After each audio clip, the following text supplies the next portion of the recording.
अब समय आ गया है, मां शैलपुत्री ने गंभीरता से कहा।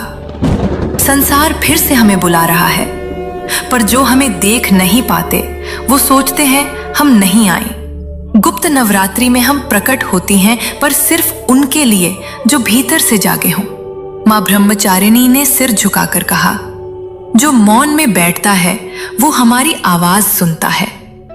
इस नवरात्रि में व्रत से ज्यादा जरूरी है ध्यान, क्योंकि साधना तभी सिद्ध होती है जब इरादा पवित्र हो। मां चंद्रघंटा ने कहा, कई साधक मेरी आराधना करते हैं, लेकिन डर उनके भीतर रहता है। मैं केवल उन्हें स्वीकारती हूं जो अपने भय को मेरी शक्ति से बदलना चाहते हैं, न कि छुपाना।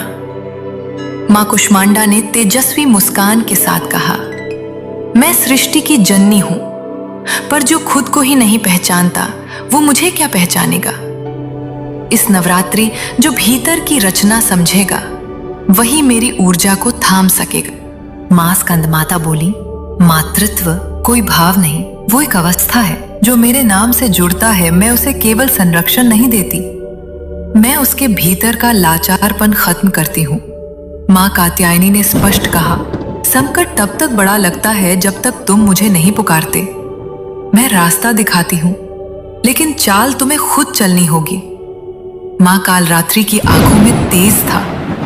मेरे नाम से लोग डरते हैं, पर मैं डर खत्म करने आई हूं। इस गुप्त नवरात्रि में अगर किसी में साहस है मुझे रात्रि में पुकारने का, तो समझो अंधकार उससे पहले ही हार गया। मां महागौरी ने धीमे पर गहरे स्वर में कहा, लोग मेरे रूप को सुंदरता मानते हैं, पर असली सुंदरता तब आती है जब आत्मा साफ हो।